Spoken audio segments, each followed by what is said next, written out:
Hey guys, tonight we step into the mist-shrouded dawn of May 19th, where the scent of dread clings to every stone of the Tower of London. Picture Queen Anne kneeling on that low scaffold.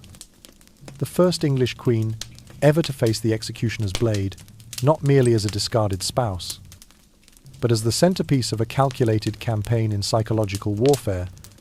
You won't survive witnessing the full extent of her 3-week torment. A horror far beyond the flash of a French swordsman's sword.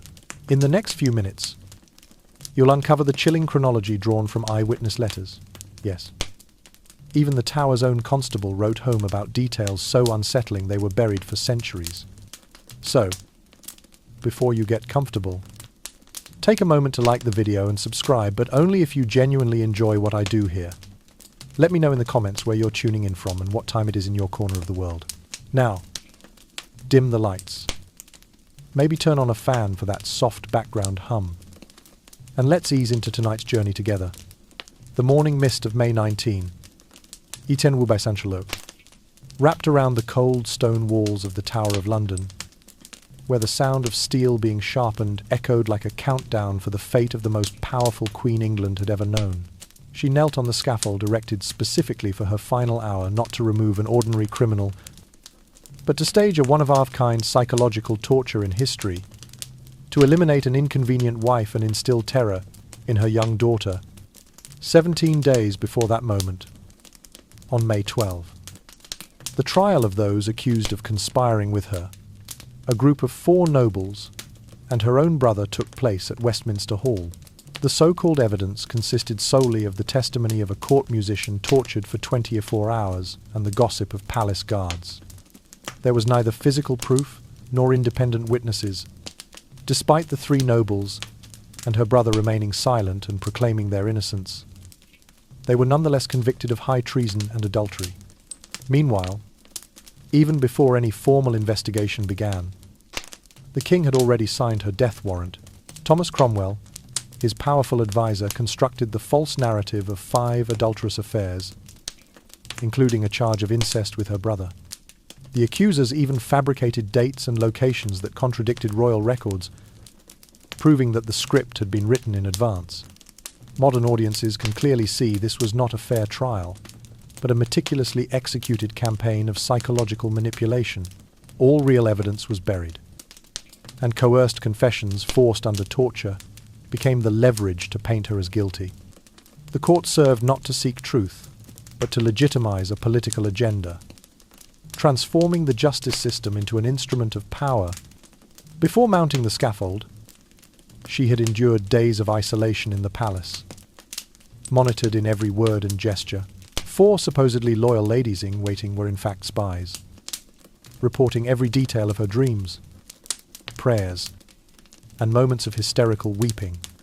This sophisticated psychological warfare manipulated her hope, repeatedly postponing her execution date so that she would live in perpetual dread, preparing again and again for her own death. On May 19, as dawn's first light kissed the tower's parapets, she was led to the scaffold. The psychological terror climaxed. The once mighty queen was reduced to a criminal in the eyes of the law. A French executioner's blade pressed to her throat severed her aspirations and hopes. The crowd fell silent, broken only by whispered prayers and suppressed sighs of grief. By then, she was no longer the powerful queen who had stood beside the throne, but a symbol of Tudor ruthlessness. Her death did more than remove an inconvenient wife. It implanted a lifelong horror in her little daughter, shaping the future queen into a ruler ever cautious and wary. Her final, unspoken legacy remains a warning to all time. When power falls into corruption, justice becomes a tragic farce. Immediately after the morning mist began to lift around the Tower of London, May 15 opened with an atmosphere more oppressive than ever. A secret trial took place inside the Great Hall. The very hall where, only 3 years earlier, she had worn her coronation robes in solemn pageantry. Today, there was no crown, no silk mantle. She appeared in a black morning gown, her neck and chest covered, exposing only her trembling hands. The flicker of candlelight on the stone walls reflected her haggard face, where lines of anxiety were visible beneath the veneer of regal composure. Presiding over the court was her own uncle, the Duke of Norfolk, once a trusted ally, now forced into the bitter duty of announcing the charges. Norfolk slowly read each accusation. 5 counts of adultery with specified individuals, complete with dates and locations, followed by an assumed charge of incest with her brother. Each line of the indictment felt like a dagger to the hearts of those present. The detailed evidence, though entirely contradicted by the royal records, presented as ironclad proof to conceal the blatant fabrications. She was not allowed to call counsel or summon witnesses. When it was her turn, she was permitted only a brief statement of denial. I swear before God that I have never betrayed the crown. These accusations are entirely baseless. Her eyes retained their steadfast light, even as her lips pressed tight against the pain she held within. When asked if she wished to remove her veil to prove her honor, she calmly refused. A silent declaration of unyielding will before the powers arrayed against her. After only a few tense moments of silence, Norfolk struck his gavel. The court of Westminster Hall has clearly proven that you are guilty of high treason and adultery. His voice betrayed not an ounce of hesitation. The death sentence by beheading, at the king's pleasure, was pronounced as a gesture of mercy rather than the traditional burning. But it was, in truth, purely political. She did not wail. Instead, she quietly instructed, "Pray for the crown, and pray for my soul." Her final words resonated through the stone hall as the last testament to the dignity of a deposed queen. The trial concluded with the heavy thud of the great doors. The courtiers departed in subdued contemplation. She was escorted back to her cell, down familiar corridors now steeped in mourning. Along the way, soldiers and ladies-in-waiting watched her pass, their gazes filled with regret and fear. They understood that, though she had been condemned, the sharp tongues of accusation would turn on any who showed sympathy. Just hours later, grim news spread. Her 4 co-accused and her brother were to be executed on May 17. The echo of the executioner's axe rang out like the final closing of a coffin lid. She tossed restlessly within her cold cell walls, murmuring prayers for the souls of her friends, wondering if any mercy might yet come for her own fate. Her anguish deepened as she thought of her small child, never to be held again at the moment of greatest suffering. Those hours of waiting in her cell felt like an eternity of torment. Every footstep in the corridor, every distant sound tightened her heart with dread. She recalled happier days, when power and love were hers to command. The king's admiring gaze, her radiant smile at court festivities. Now, all those memories lay behind a merciless curtain. Power can arrive swiftly and vanish forever in a single night. In a rare moment of stillness, she retrieved a small Bible from the wooden chest and turned its pages, seeking comfort. The candle on the table flickered, casting her terror-glazed eyes in soft light. No one was with her, except the whispers of prayer from 5 veiled ladies seeming loyal, but in truth, spies. They had been embedded for 17 days, recording every gesture and word, ready to relay it all to the constable. Nothing was left to chance. Every detail was monitored to prevent any future protest. As evening fell, she knelt again by the small desk, reading and rereading her original vow. "I have never betrayed love or duty." Though her voice trembled, she maintained a calm tone, as if to reinforce her last belief in justice and compassion. Yet in her mind, she knew the axe awaited beyond the veil of wood and stone. The utter solitude, betrayed by those once seeking her favor, taught her that unconditional loyalty can be the sweetest snare. Thus, when the distant chapel bell tolled, she closed the book, rose, and walked to the narrow window. Outside, the overcast sky seemed to mirror the tower's cruel heart. She gazed down at the green below, where tomorrow all would end. Hope, power, and faith In that quiet moment before the storm of her fate, she drew a deep breath, gathering every ounce of remaining dignity to face the morrow with rare serenity. And then the lone candle in her cell guttered out, giving way to darkness and the final tragic act yet to unfold.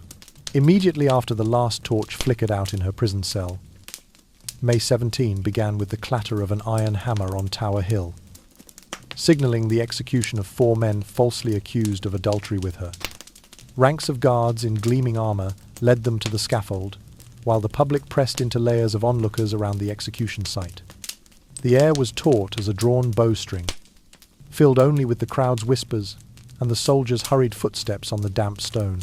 Then the first axe fell, its dry thud like a coffin lid closing, ending one life, the beginning of a meticulously staged tragedy. The 3 nobles, once draped in ceremonial robes at court feasts, were successively beheaded on the same scaffold. They offered no pleas for mercy, standing tall with calm eyes that still bore an indescribable pain. One pressed lips together to stifle a shudder, another quietly closed his eyes, perhaps believing death would come more swiftly than the injustice he faced. Her brother, the young man who had once walked proudly beside her in those glory days, was the last to fall. Instead of rope or iron chains, he received the French sword, a so-called humane gift from the court. Imported from Calais, said to be swifter than the traditional English axe, and to avoid hesitation by the executioner, the blade sliced through the air with a chilling ring, ending the Boleyn family's power in a single stroke. From her prison cell, she heard every suppressed gasp of the crowd, every thud of axe on wood, like daggers driving into her heart. Through her narrow window she could glimpse the outline of Tower Hill, the same place where today people still bow in fearful reverence. The executions took place only days after her own sentencing. As if the court would allow no further chance for her survival, that collective nightmare was not only personal punishment, but also a warning to anyone who dared draw too close to power. While Tower Hill's horror still reverberated, fresh news reached the Tower of London. The king had arranged to marry his next wife the very next day. That announcement struck her like another blade, once again confirming the Tudor court's ruthlessness. Without hesitation, the court prepared a wedding ceremony, hosted the nobles, seemingly determined to erase all memory of her, the woman for whom the king had defied the Pope. They replaced mourning bands with new crowns, shifting the focus from grief to the jubilant rites of a realm intolerant of mercy. Throughout May 17, she sat in her cell with half-closed eyes, staring at the flickering candle on a small table. Her letters to her daughter Elizabeth lay fragile on the desk under dim lamplight. Elizabeth, only 2 years old, could not understand the unfolding events. She had begged once more to see her child, but the officials refused. "It is not possible," they said, "for the child's safety." She turned her gaze upward to the stone ceiling, offering silent prayers that her daughter's soul be safeguarded, while pouring endless love into lines of letters that would never reach her child. Racked by the agony of motherhood denied, she bowed her head on the table, lips murmuring her daughter's name as if to steady her spirit. The narrow iron bars of the barred window pressed in around her, underscoring her utter isolation. From this vantage, she knew she was not only losing her life, but also her final chance to embrace her child. That grief cut deeper than any lash, more piercing than the sword that had claimed her brother. The silent funeral scene echoed endlessly in her mind. Guards above continued their patrols with impassive eyes that could not conceal their inward horror. The ladies-in-waiting quietly wiped tears as they thought of her daughter growing up without a mother's embrace. Whispers drifted, "Where is justice? How cruel is politics?" Even the Thames did not flow gently that day. It carried the mournful sigh of a court that had lost its humanity. That bloodless psychological torture reached its peak, as only hours remained before she would stand at the block. Each hammer blow to build the scaffold, each wooden wedge tapped into place, reminded her that tomorrow, at dawn, she would walk to her fate, to the countdown of destiny. They kept her in absolute silence all day long to shred her mind of any hope. On the night before her execution, she knelt again before a small altar, offering prayers for the souls falsely condemned. Hatred and compassion intertwined in her heart, reminding her that even with only hours left, she remained a symbol of dignity and unbroken will. In that final preparation, she vowed to herself, "Though the world may forget me, compassion and truth shall never fade." Hell. And then, as the night's darkness receded, she would hear the dry footsteps of a guard, entering one last footstep, announcing the moment to face her destiny. Thus, tomorrow's execution would not merely end one life, but serve as the climax of a subtle, relentless torture designed to crush every remaining spark of hope.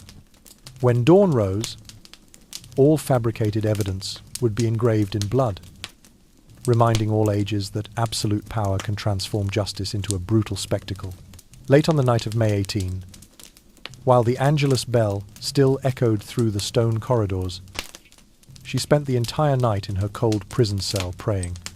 The flickering candlelight on the small table danced with her trembling breaths. Devout officials kept meticulous records of every whispered prayer, entreaties for her soul's peace, for justice, and for love to triumph over darkness. The prayers floated softly yet carried fragile faith. Like a tiny flame glowing in a sea of night, she chose to wear a grey-ash gown with a pure white chemise, mourning colours that also symbolized her innocence as her final armour of dignity. Her hair was neatly bound, her face weary but still bearing an air of pride. She handed her golden crown and pearl ring to her loyal ladies-in-waiting without a word of reluctance. Those tokens of supreme power were now placed into a rough wooden box, the last relics of a life soon to end. Her farewell meal consisted only of a slice of coarse black bread and a cup of deep red wine. She chewed slowly, tasting the bittersweet blend that epitomized hope and despair entwined. No conversation broke the silence, only her heavy breathing and the rasp of the old knife as she sliced the bread. Suppressing her anguish, she took a small sip of wine, the sharp flavor lingering on her tongue, a silent toast to her own departure. It was still dark when she was awakened by a knock at the door. Dawn's mist clung to every blade of grass, forming a thin veil like unfamiliar smoke. She rose with a heavy heart, her mind filled with melancholy. Every breath carried the musty scent of her cell, the smell of lamp oil and drifting incense. She sat by the narrow window, gazing at the silver streaks of first light, reminding herself to remain calm as she faced her destiny. They led her down the cold, stony paved corridors, each footstep echoing like a funeral drumbeat. These same halls had witnessed her radiant smiles at grand ceremonies. Now they bore only traces of sorrow. Her retinue followed in silence, their expressions hollow, unwilling to offer comfort. She looked around, feeling every stone, every patch of moss, as if the walls themselves understood the suffering she carried. The hammer's final strike assembling the scaffold reverberated through the corridor like a battle drum. The platform stood barely 1.5 meters high, designed so the audience could witness every detail of history. A queen kneeling before the blade, she pressed her lips together, not a sound escaping, and stepped onto the wooden planks, her grey gown billowing in the morning mist, like a ghostly vision hovering between reality and dream. On Tower Green, a crowd had gathered long ago. Women wore a black mourning veils, men cloaked in dark robes, children perched on their parents' shoulders for a better view. The air was thick with anticipation and tension. No one had ever seen a queen executed in broad daylight. All eyes were fixed on the simple scaffold, where a tragic end to power was about to unfold. The murmurs of the people rippled like small waves. Some stood with hands clasped in prayer. Others swallowed back tears. A few turned away, unable to watch directly. Even the children blinked back tears, as if sensing the gravity of the moment. She observed this scene with fearless eyes, her heart heavy with sorrow for her own fate. and for her young child. As she stepped onto the scaffold platform, she paused to look at the crowd. Her gaze was deep, full of unspoken anguish, though stripped of her crown. She remained a mother and a symbol of justice betrayed. She knelt and laid her head upon the smoothed wooden block. Her ladies draped the mourning veil over her head in silence. A final ritual, echoing the gown of state she once wore. Before lowering her head fully, she closed her eyes and bowed her head, her heart filled with a final prayer that God would watch over her daughter Elizabeth, that justice would be done for the wronged, and that her own soul might find peace. In those closing moments, she felt the last warmth of her heart beating strongly, like a farewell melody. Tower Green fell utterly silent.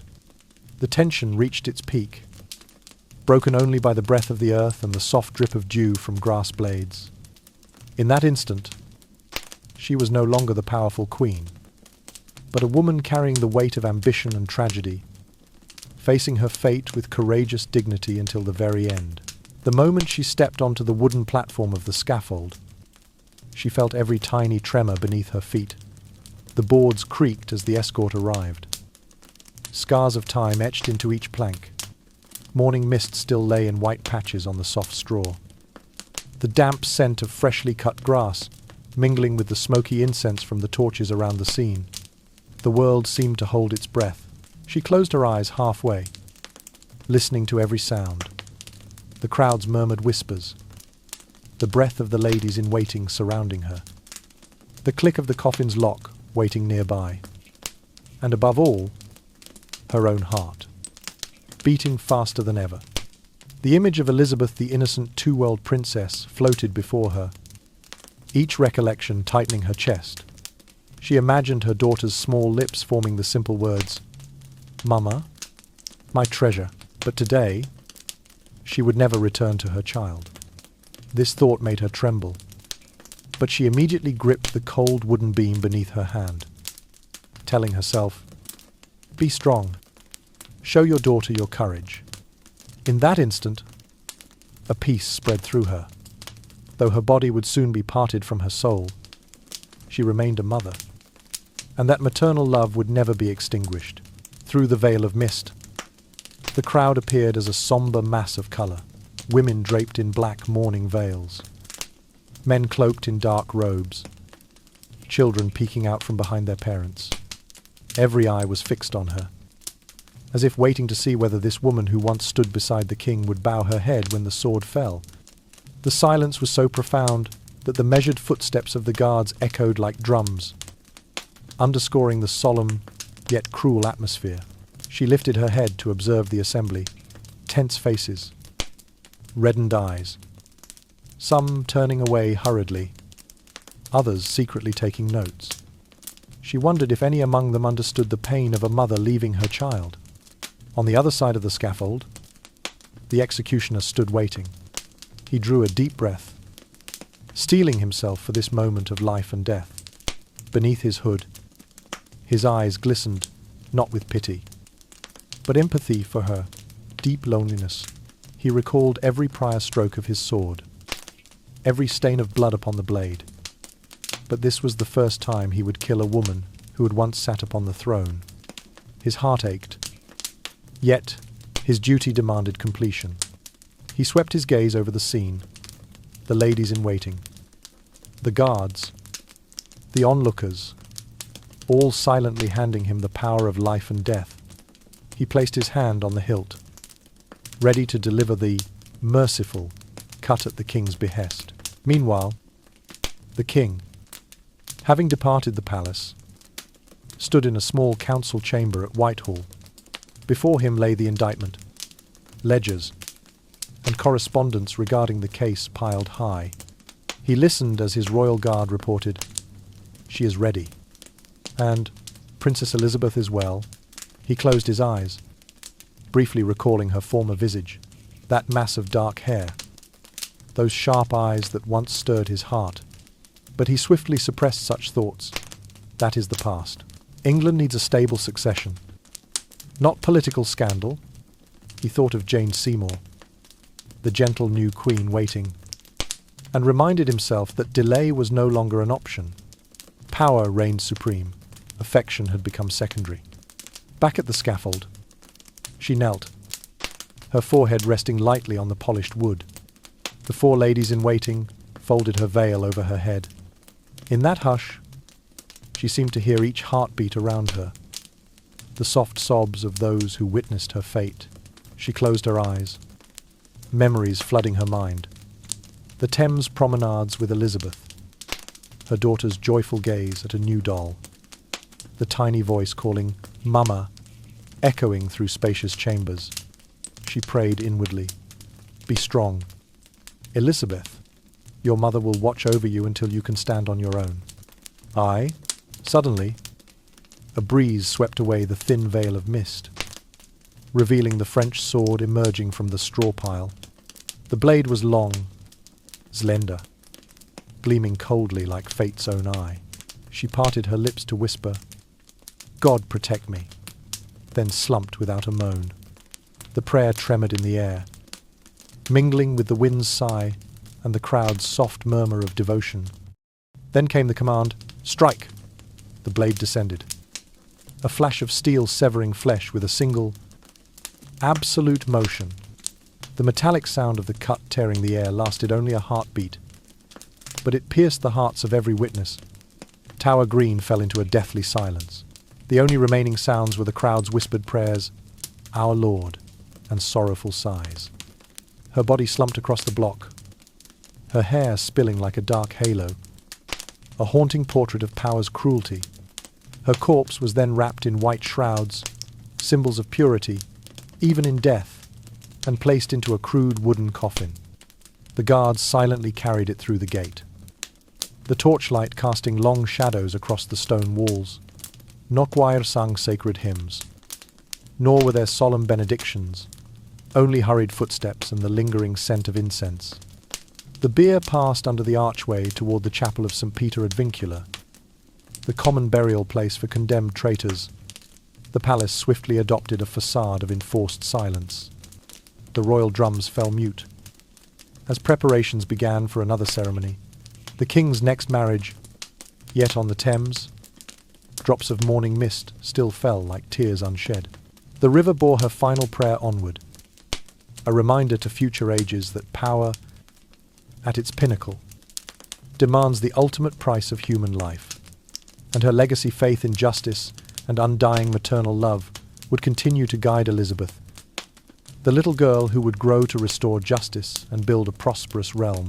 A few hours after that fateful stroke of the blade, as the feeble dawn of a late May morning still lingered behind the stone walls of the Tower of London, the guards silently carried the rough wooden coffin draped in white cloth through the damp corridors.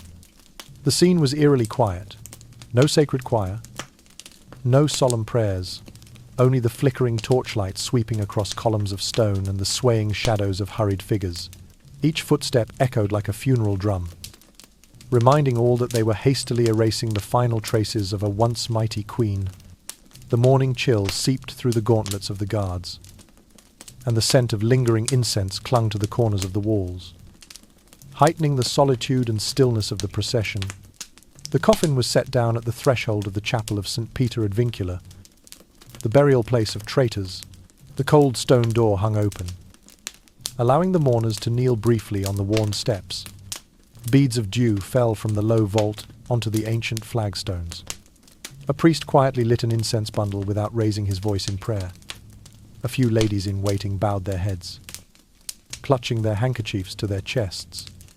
The atmosphere of mourning seemed to press down on every brick, as if determined to turn her into a nameless, unremembered ghost. Just 11 days later, in Greenwich, a secret wedding was held for the king's next wife. The morning mist on the riverside palace terrace felt fresh, yet it stood in stark contrast to the tower's bereavement. Soft laughter and the clink of glasses rang out in a small chamber, to which only a handful of trusted guests had been invited. There were no fluttering banners, no triumphant musicians.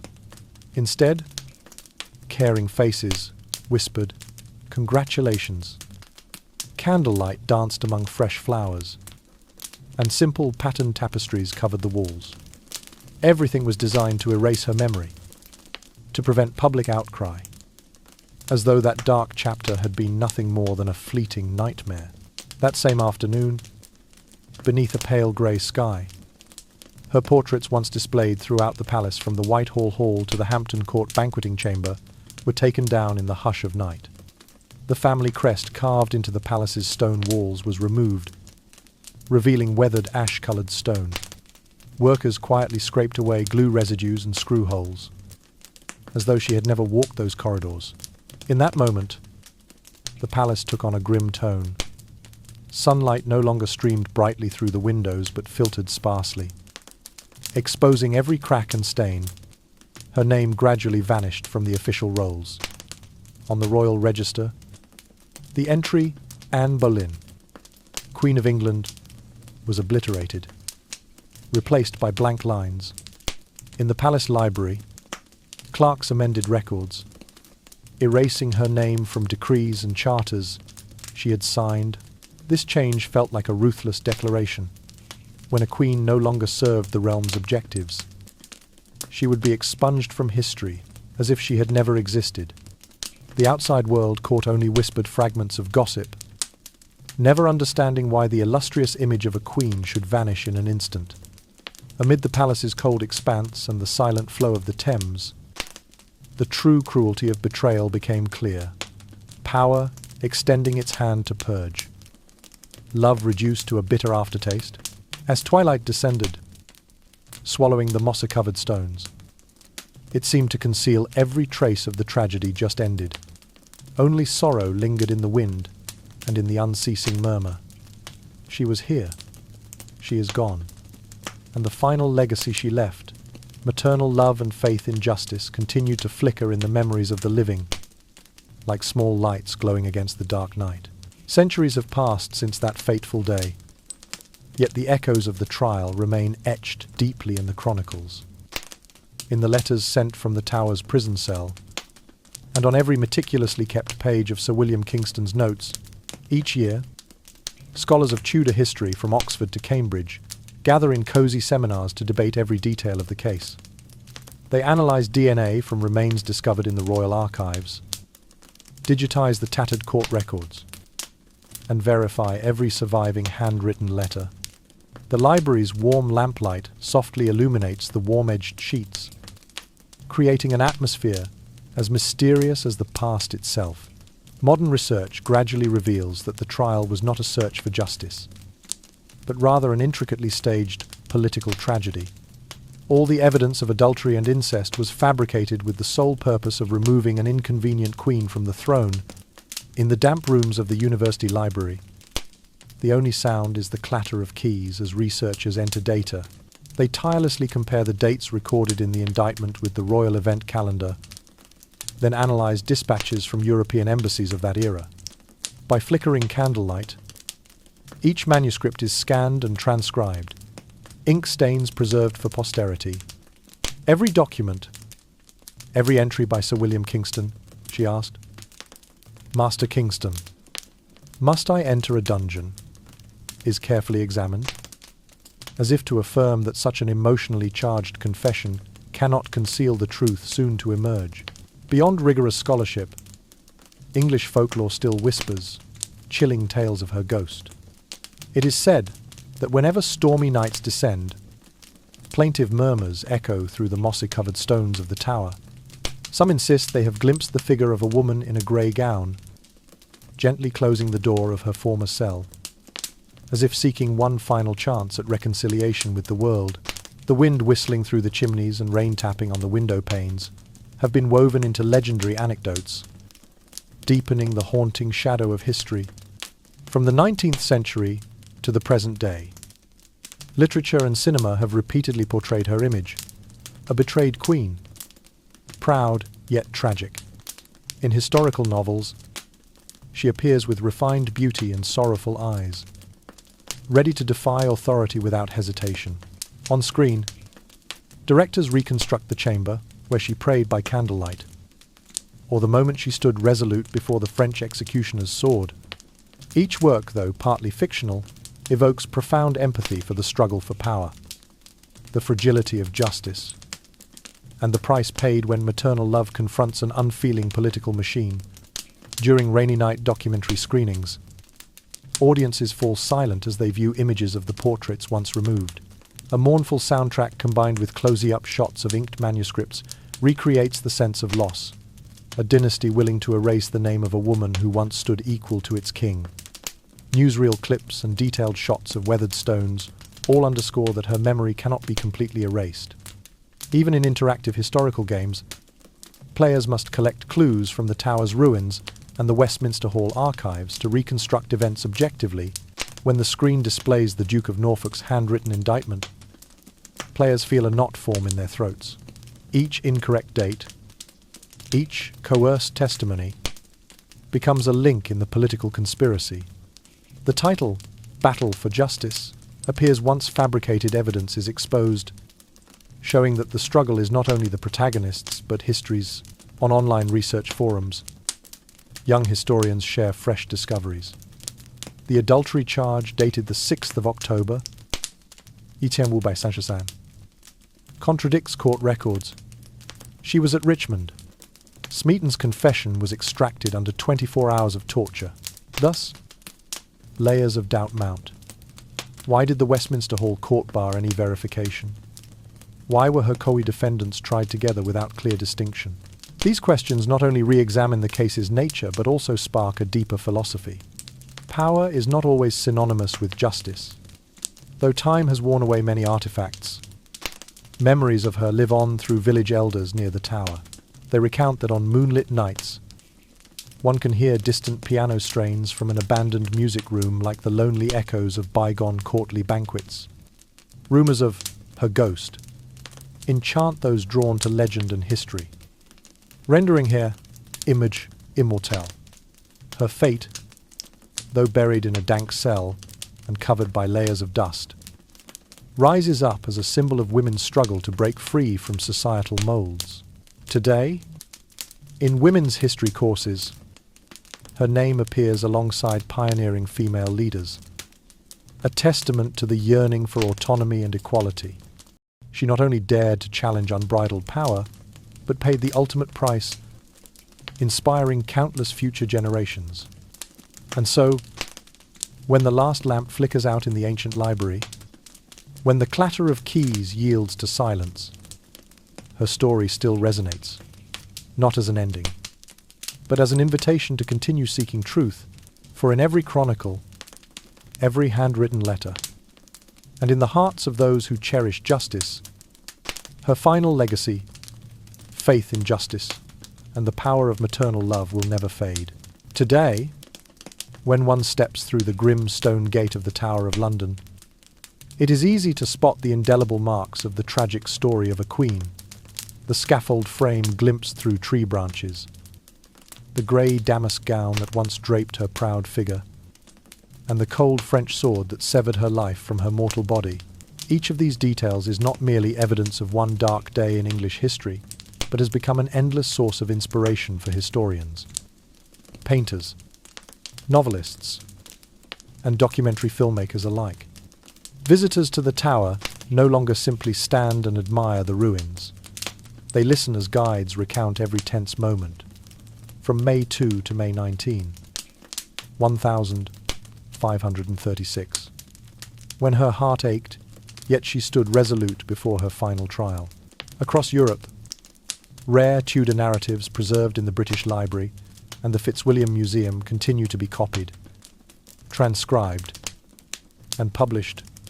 The Tudor Historical Society convenes numerous international conferences at London, Oxford, Cambridge, and even Paris, where scholars compare details from Sir William Kingston's letters with the royal diary, analyse surviving swatches of her grey gown, and describe the blade-grinding techniques used on the French executioner's sword. The atmosphere in those lecture halls is one of rigorous scholarship tempered by deep compassion. Speakers often begin with the rare smile she bestowed when softly mentioning Elizabeth, emphasising her humanity amid ruthless intrigue. In the women's history departments of many prestigious universities, Her name is spoken alongside pioneering figures such as Empress Matilda of England, Mary Wollstonecraft, and suffragette Emmeline Pankhurst.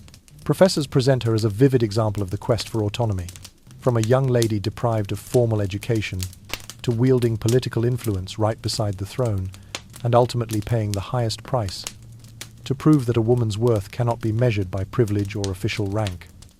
Interdisciplinary research has shown that her tragedy transcends England's borders. Forensic experts have used samples of her hair and fragments of her morning gown from the Royal Archives to reconstruct her genetic portrait, confirming her lineage to Elizabeth I and analysing gene variants linked to stress endurance.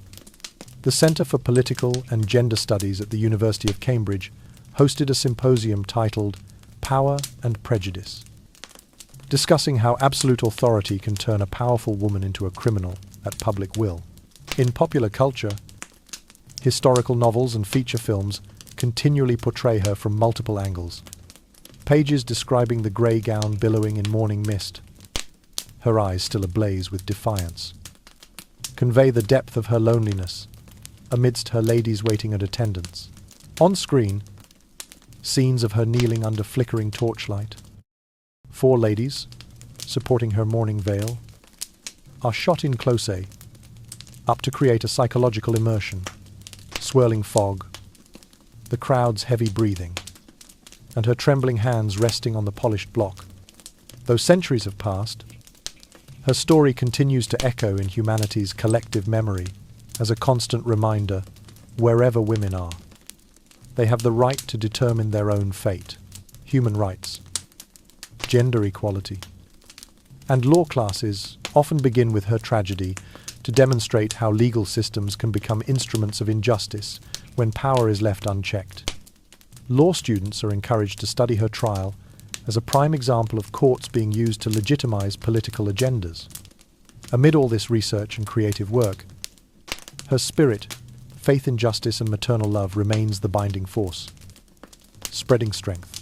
Symposiums at the London School of Economics and Harvard University on justice and power leave participants not only marvelling at Tudor-era diplomacy, but also profoundly feeling the pain and courage of a woman willing to sacrifice everything for righteousness. Finally, as history turns its pages, her image, a woman who entered legend, stands amid the ruins of power and intrigue. Though the scaffold has long since vanished and the last thread of her grey gown has faded, the legacy she left, unyielding spirit and hunger for justice, never extinguishes. Hearts brave enough to dream of equality and compassion will forever draw inspiration from her story. A reminder that justice and courage are twin beacons essential to humanity's onward journey. The horrific tragedy she endured did not end in the shadow of the Tower of London, but penetrated deep into the very current of the dynasty. Princess Elizabeth, barely 2 years old, witnessed her mother kneel beneath the blade, and then lived haunted by enemies lurking behind iron bars.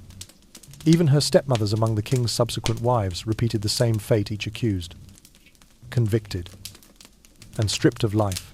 From that moment, the royal court became a trap ready to spring on anyone who dared challenge power.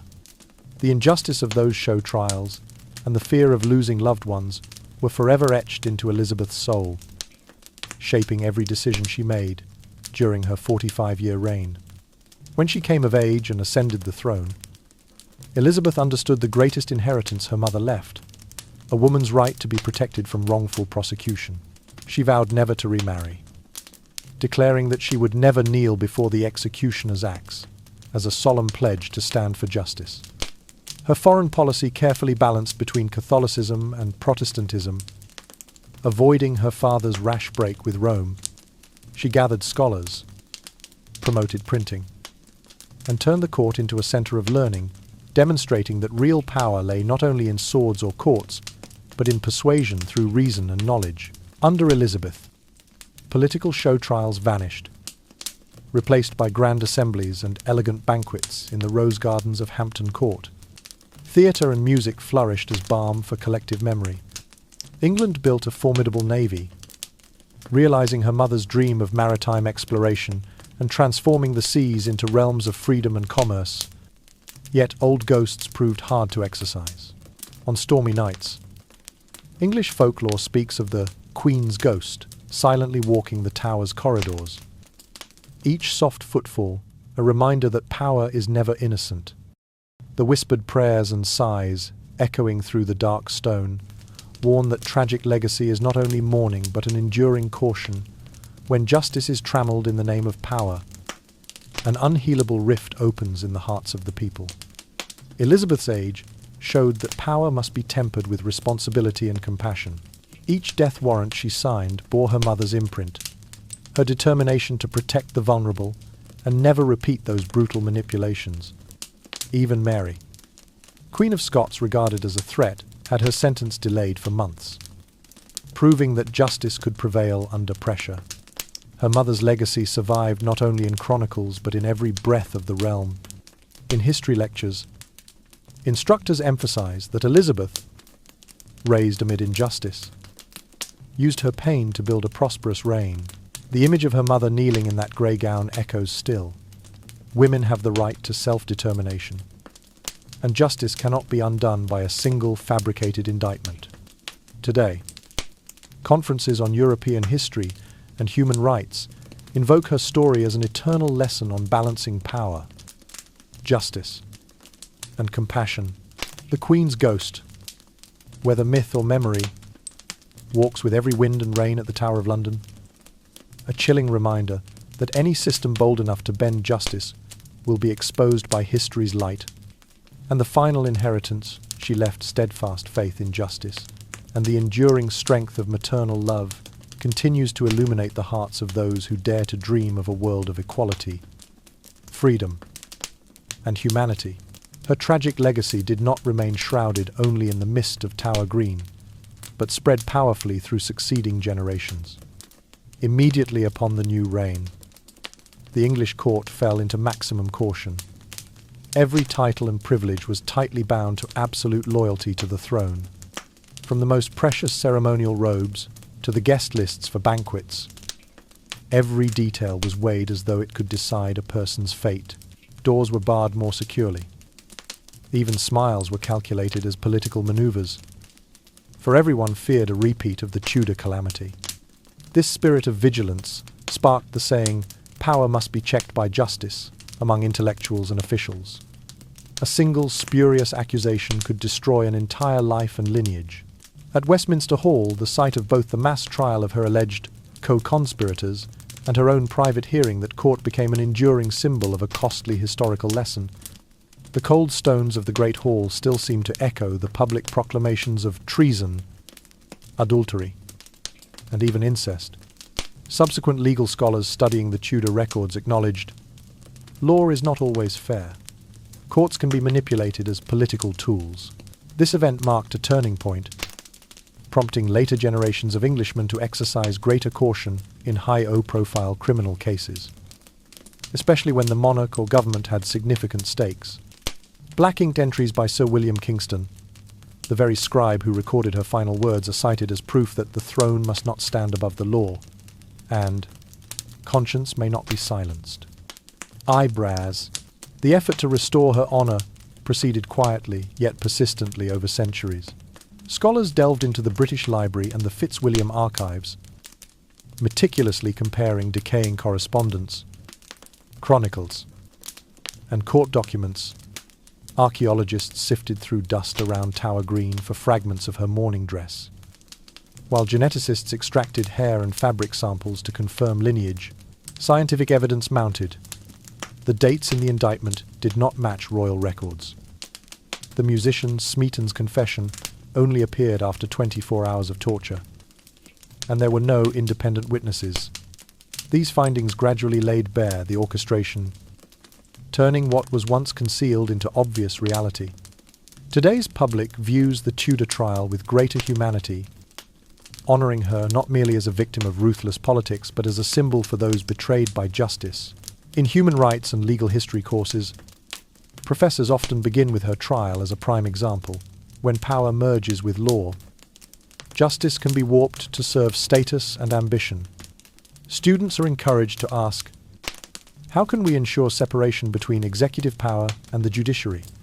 A vital question born from this Queen's tragedy. Popular culture likewise has revived her image in empathetic ways.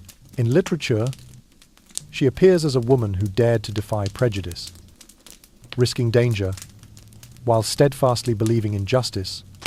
On stage and screen, each glimpse of the low scaffold, each grey gown billowing in dawn's mist is staged to evoke deep empathy. This is not just a tale of death, but of dignity, of the sacred bond between mother and child, and a warning that power is never innocent. At international conferences on European history and human rights from London to Harvard speakers do not hesitate to invoke her name. They detail Tudor court procedures compared with modern legal standards and analyze how torture and coercion can destroy both individuals and their close associates. The theme, power tempered by justice, becomes a focal point of debate. How can legal systems resist the abuse of authority? This living legacy she left us is an unending invitation for each new generation to uphold vigilance and faith. Small memorial plaques at Tower Green and St. Peter ad Vincula, along with engravings in Westminster, now bear her name, Anne Boleyn, Queen of England, as proof that injustice's silence cannot last forever. Visiteurs pose, bow their heads in silent homage, as if seeking to share in the courage she gave. Layer upon layer of emotion, from sorrow to outrage, ensure that her legacy endures not only in history books, but in the hearts of all who yearn for freedom and justice. Thus, although more than 5 centuries have passed, her legacy still shines. Thrones and courts may change queens and titles, but the principle that power must be held to account by justice remains immutable. Whenever the bells of Westminster Hall toll or a breeze stirs the tower's stones, we recall that bedtime story of a queen who lived truly, who devoted herself to her ideals, and taught posterity that power must never trample justice. Her image is not only indelibly recorded in chronicles and legal records, but it also shines vividly on the pages of literature and on the stage, becoming a powerful symbol of the effort to free women from the chains of prejudice. In historical novels, readers are guided into her tormented inner world, the long, agonizing nights in the cold prison cell where she anxiously clasped her hands in prayer.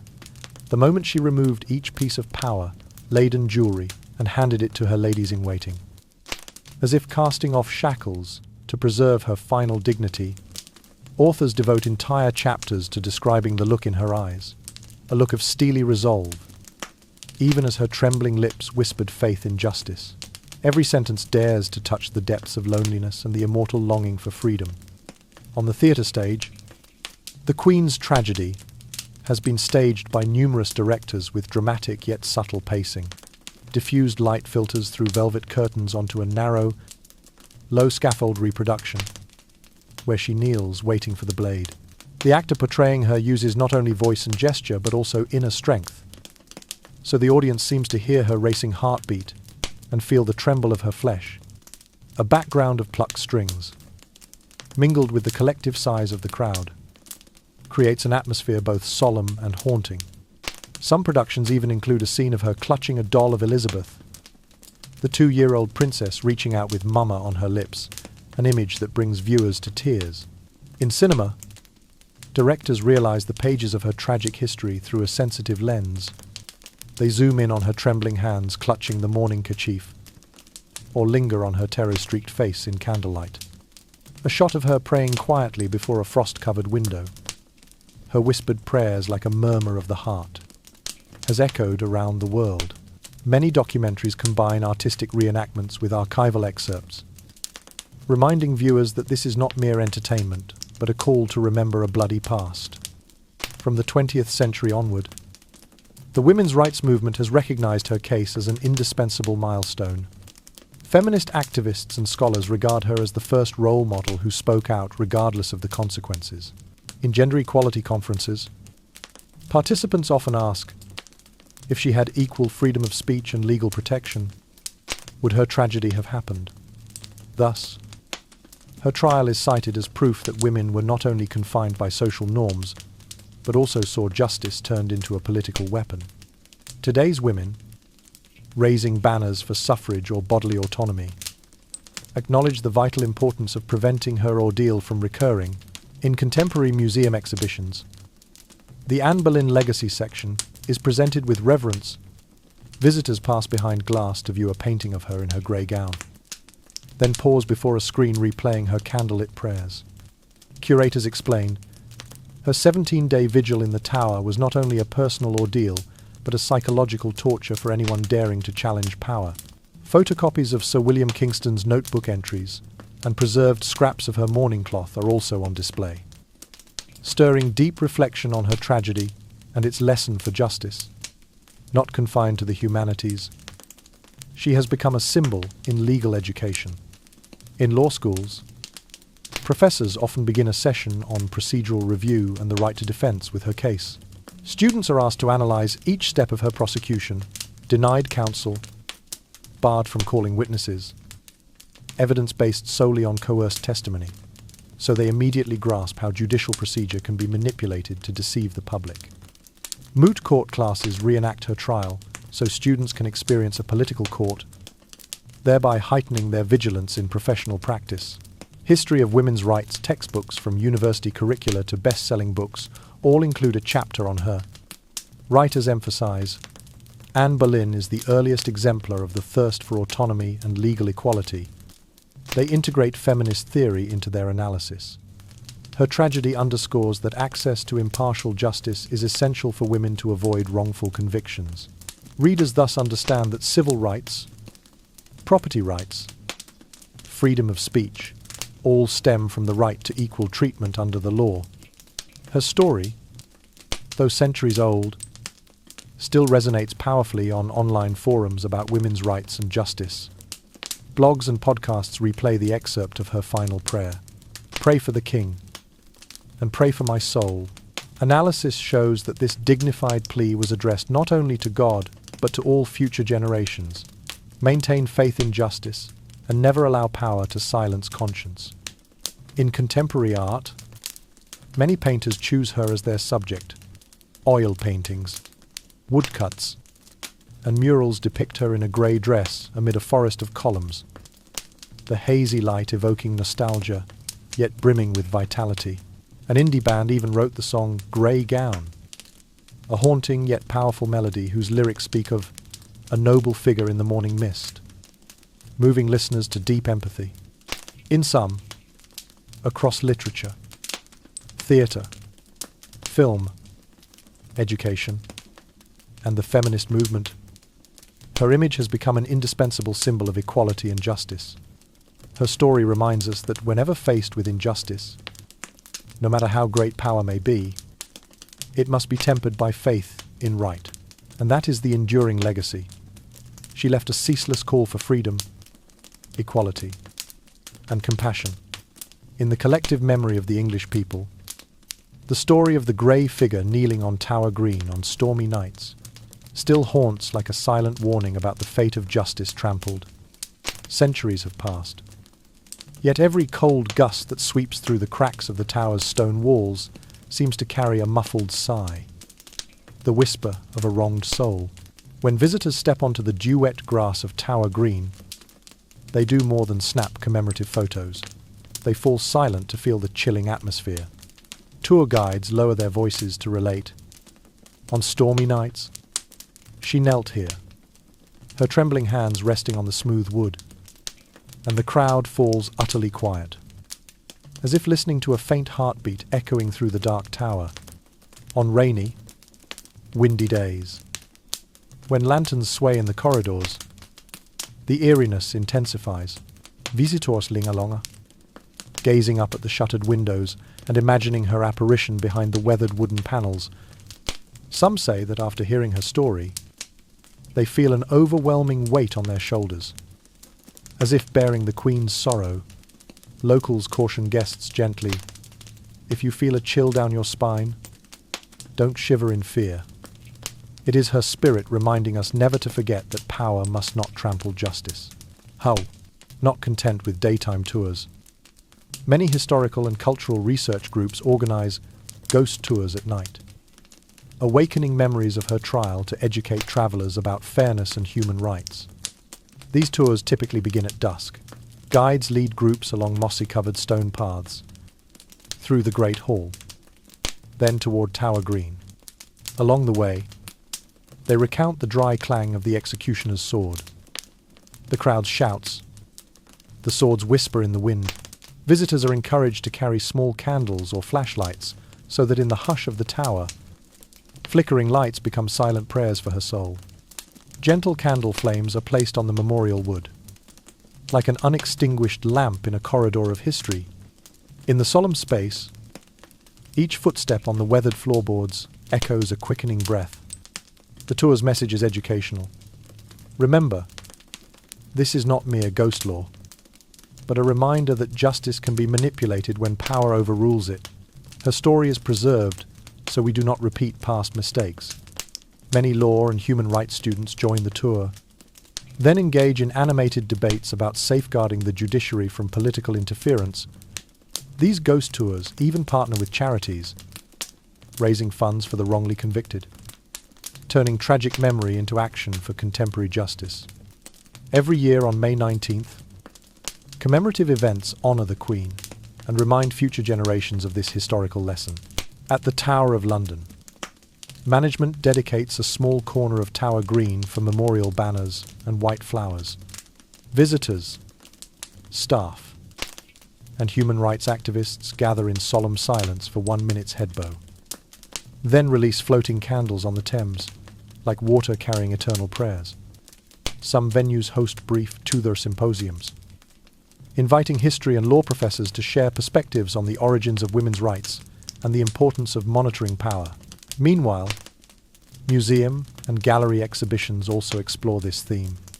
They display oil paintings, sculptures, and digital works, recreating her kneeling before the low scaffold, her grey gown billowing in the mist. Some multimedia artists stage video mappings projecting her image on the tower's stone walls, then gradually fading, illustrating how history can vanish if we fail to preserve it. The piece, Elegy for a Fallen Crown, by a local artist uses the murmured prayers and fleeting sword strikes to create an immersive experience, making audiences feel torn between tragedy and the thirst for justice. Additionally, folklore groups preserve a traditional lament known as the Stormy Tower Night Song. This short folk tune's simple lyrics overflow with sorrow for her fate. Morn's tears in the dew, a mortal's well of pain, per kn, eeling on cold wood. Days of sorrow remain, justice lost its way. The crown at last leans low, her sacred spirit calls, forever in sorrow's glow. This lament is sung around campfires during community gatherings, reminding people that painful memory is not to be buried, but to kindle the flame of freedom. Her story also appears on history-themed radio shows and podcasts, where hosts invite historians, human rights experts, and artists to recount the eerie sensation of standing on Tower Green. Each episode features excerpts from Sir William Kingston's letters, recordings of her whispered prayers in the cell, and the sound of wind through the tower, recreating a gloomy yet deeply humane atmosphere. Audiences worldwide, even if they have never visited London, can grasp some of that haunting echo and justice lesson through their ears alone. At the academic level, international conferences allocate sessions specifically on her folklore legacy. Panels titled From Tower Green to Global Stage, Folklore and the Memory of Justice attract ethnologists, Kulturalscholars, and legal experts. They discuss how her image inspires human rights movements and how this folklore can help educate the public about fundamental rights. Finally, the image of her kneeling on a stormy night has become a global symbol, appearing in magazines, on heritage websites, and across social media under the hashtag #RememberHerJustice. International human rights organizations share images of Little Princess Elizabeth by Tower Green, reminding everyone that her mother's justice legacy must continue to be protected for future generations. From the ancient stones to folk songs, from ghost tours to May 19th commemorations, all voices unite. justice and courage must never be extinguished in the darkness of power. And so, her tragic journey from the tense days in Westminster Hall, the sleepless nights by candlelight and incense, to that final moment on Tower, Green did not end in an unmarked grave or the silence of mist. Instead, that story became an indispensable piece in the broader tapestry of women's rights and justice, her name, etched on a simple tombstone and echoing through every chronicle, rose from the shadows of the past to appear on theatre stages, in renowned libraries, and in the hearts of all who long for freedom. From opulent palaces to artistic performances, from harsh history books to scholarly tomes, her image is always invoked as proof of the human desire for autonomy and dignity. In every symposium, people speak of her grey gown symbol of purity, tested to its limits, and the cold French sword that severed her life. Each detail is more than a historical relic. It is a mirror, reflecting the steps needed by future movements for equality. Although history has often been cruel, faith in fairness and compassion endures. She who knelt before the blade with a faint smile showed that even the mightiest power cannot extinguish a brave spirit or a mother's love. Her legacy lies not in crowns or thrones, but in the tale of a heart willing to sacrifice everything for truth and love. For the sleepy listener, this is more than a sorrowful performance. It is a lullaby of wisdom, happiness, as she once felt cradling her little daughter, is as fragile as a dew bubble at dawn, beautiful and fleeting. Power, though initially sweet ruling as queen, standing beside the throne carries with it the cost of fear. Fear of betrayal, fear of lost dignity, and fear of silent suffering. Let your dreams echo the song of justice and love, granting wings to the belief that, even submerged, truth will rise like a sprout in a desert. Though darkness may reign, the light of right cannot be quelled, and as you close your eyes and drift to sleep, carry her image in your heart, this woman who dared to live authentically, to resist, and to sacrifice in defense of her ideals. May you have a peaceful night, dreaming beyond the confines of time. In those dreams, you may find yourself walking through the ancient gate of the Tower of London, standing amid the mist, listening to her whispered prayers. You might kneel beside the wooden block not to face the sword, but to light a candle of justice. Then, as dawn breaks, you awaken filled with life's greatest aspirations, defending truth, championing equality for all, and forging a world where women are not only heard but respected and honored. Her story, from personal tragedy to a global symbol, remains an unwavering light on the path to justice. Keep that faith in your heart, so every step you take bears the mark of courage and freedom. Thus, no matter how many dark chapters history holds, her final lullaby resounds. Justice and a mother's love are the twin lamps that must never be extinguished. Hum.